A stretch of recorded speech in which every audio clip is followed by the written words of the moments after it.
Today we're comparing the iPhone 16 Pro Max to the iPhone 15 Pro Max. I believe context is everything, and even though this is a very small iterative update this year, at least for the hardware, it's still important to see what's changed. And I'm not trying to convince you to upgrade. If you own a 15 Pro Max, please just keep it. You'll be happy. It's a fantastic device. You're also getting Apple Intelligence. But some of you out there have older iPhones and you're probably looking at this wondering if it's worth the jump. I'm not going to be talking about Apple Intelligence. It's not available on launch, but I will be doing a separate video down the road. Now, the iPhone 15 Pro Max has always been a big phone. Like, it's a very big phone at 6.7 inches.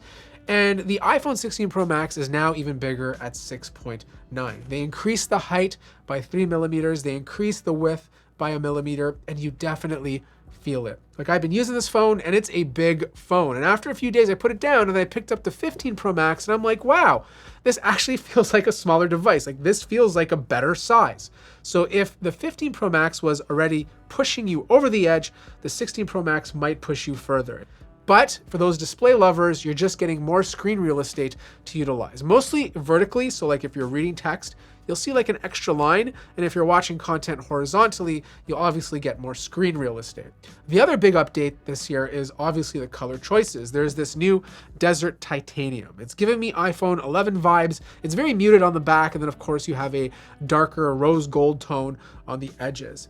The other thing to notice is that there's a new button available called camera control. Now, this is a feature according to Apple, but personally, I think it's a button. In fact, it's two buttons. It's a capacitive button and a regular button built into one mechanism. I like to call it a caputin. And the way it works is very simple. You lightly press it down and you activate the capacitive portion, which allows you to launch the camera, or double tap it to basically go through a bunch of different camera settings. You can adjust the zoom, you can adjust the exposure, depth of field, you can swipe through different stylistic options.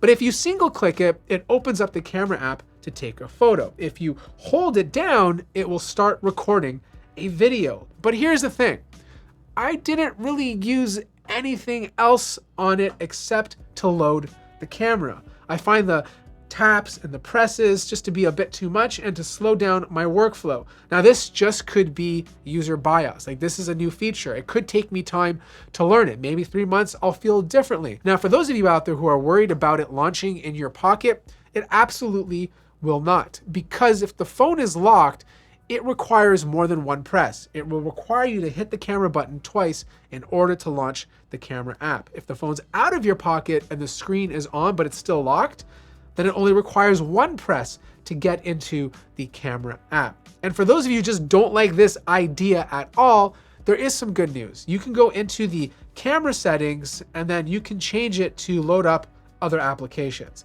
Now, these other applications have to be utilizing the camera control feature. Like, you can't just bind it to any app on your phone. So right now there's only 5 options. Like, for example, I can select the code scanner, I can select the camera app in Instagram, or I can even use the magnifier or disable it completely. Now, because the iPhone 16 Pro Max is a slightly bigger phone, it's obviously a tiny bit heavier, but I don't feel the difference when I'm holding both phones in my hand. It's not like the 14 Pro Max compared to the 15 Pro Max, where titanium reduced the weight by 10 grams. I felt that.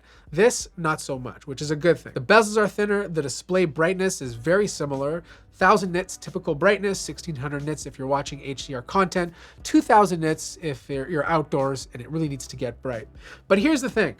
These are expensive phones, and it's a little bit harder to wield with one hand. I really highly suggest putting a case on this, which brings me to today's sponsor. With the iPhone 16 Pro being a big investment, protecting it is an absolute must. ESR was kind enough to partner on this part of the video and sent over 3 great cases. My favorite is the Cloud Soft case with Stash Stand. It's slim, made from super soft silicone, and has a 1400G magnetic lock for MagSafe, twice as strong as Apple's silicone case. Plus, the built-in camera guard protects your lenses and doubles as a stand. Now, if you prefer a thinner clear case, the classic hybrid is a solid choice. It offers the same camera guard, 11-foot drop protection, and stronger magnets with air guard corners for extra shock absorption. But for the ultimate protection, the CyberTough case with Stash Stand can survive drops up to 23 feet. It's got a 3-layer design and 7 times military-grade protection, along with strong MagSafe lock and a stand. And don't forget to grab a screen protector. ESR's ultra-tempered glass is easy to install and withstands up to 110 pounds of force. Links to everything will be in the description below. As for sound quality, they both have stereo speakers, just like every other iPhone. But because this is a bigger chassis, I did a little speaker test, and you guys let me know if you can hear a difference.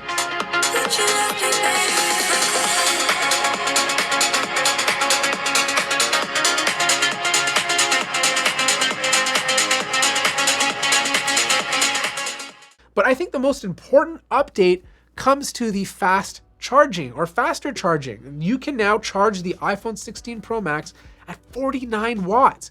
That's a big difference compared to the previous 29 watts on the iPhone 15 Pro Max. Even wireless charging got a bump up in wireless charging performance. 25 watts using a 30 watt adapter compared to 15 watts on the iPhone 15 Pro Max. As for actual battery life, I'm getting about a day, no problem, like finishing it with about 50% battery life left, probably getting about 2 to 3 hours more compared to the 15 Pro Max. I wouldn't say these are 2-day phones, maybe a day and a half, but I feel confident that I don't need a power bank and I don't need to top up in the middle of the afternoon. Like I can take this well into the night. But the A18 Pro inside of this thing is ridiculously fast. It's a bit of an upgrade compared to last year's A17 Pro. And if you're some sort of hardcore enthusiast who uses their devices to like edit video and play hardcore mobile games, then yeah, the A18 Pro is the best you can get right now. Yes, the phone does get a little hot, which is pretty standard for the iPhone, but it's never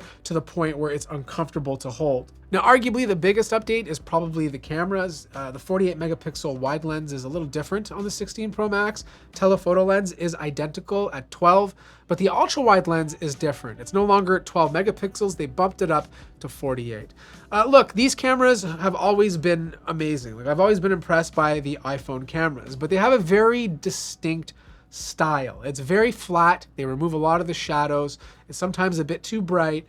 And it could look a bit too HDR-y, right? That's just the iPhone look. And if you compare things during the day, they look pretty similar to the 15 Pro Max. It's not until you pixel peep or look very deeply do you see more detail using the wide lens on the 16 Pro Max. Like the camera quality on both of these phones are very, very similar. But the big difference though comes down to nighttime photography. That 48 megapixel ultra wide lens apparently lets in a lot more light, giving you better photos at night. And in some situations, it does look a lot better. Other situations, it looks a bit too identical. But yes, there is an improvement there. But the biggest feature set, at least to me, is more about the photographic styles. They were there on the iPhone 15 Pro Max, but not all of them. And with the 15 Pro Max, if you took a picture and used it at that moment, it was baked into your photo. Like you could not undo it. That's changed this year. You have a lot more undertones to choose from. You have moods to choose from. And the best part about it is you can change it. Like if you don't like the way the photo looks after you manipulated it, you can go back to the original one. And the way they set it up is by using this little slider that basically allows you to change around the tone and the contrast.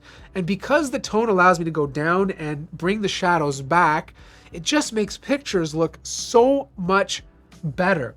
And it kind of gives you the same sort of vibe that you'd get from like Fuji cameras where you have all those different filters to choose from. It doesn't apply a LUT on your photo. Everything is done in the pipeline.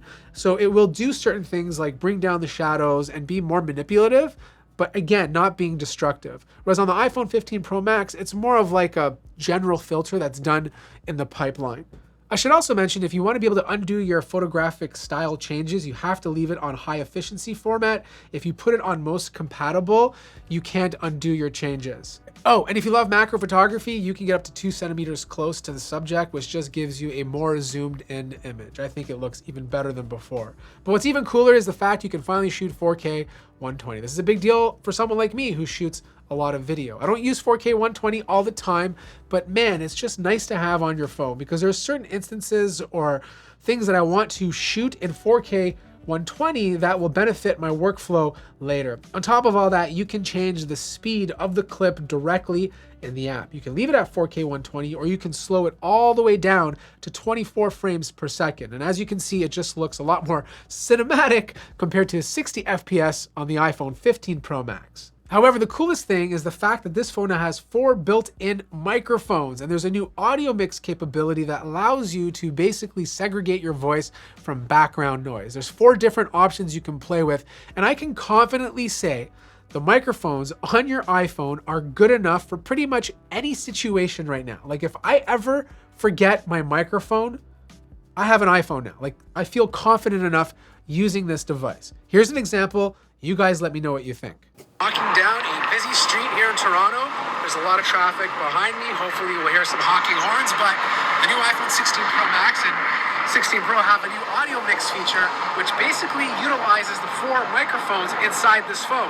So right now you're listening to standard, but I can switch it over to in frame, which will isolate my voice and hopefully remove the background. Now, if that is not what you want, you can then switch it to studio, which should, in theory, make it sound like you're in a proper studio. And the last one to take into consideration is cinematic. So it's still going to isolate my voice. It's going to raise it up, but you're going to hear a bit more background noise to give you that cinematic audio experience. So here's the bottom line. The iPhone 16 Pro Max is a very, very iterative update this year. And if you have a 15 Pro Max, there is really no reason for you to upgrade because you're getting all the Apple Intelligence features as soon as they come out. I think the 16 Pro Max is more of a compelling upgrade as if you're really more of a photo enthusiast, you love mobile photography, and you really want to get nitty gritty with the details of how your photos look. If you're coming from an older iPhone, I'd say like 13 and before, this is going to feel like a big update. Like I know these are iterative updates, but at the end of the day, these are still fantastic phones. And as small as they are, it's going to feel like a big jump coming from an iPhone a few years ago. If you have any more questions about this device, let me know in the comment section down below. I'm still going to review the iPhone 16, so stay tuned for that and subscribe so you don't miss it. And as usual, I'll see you guys in the next one.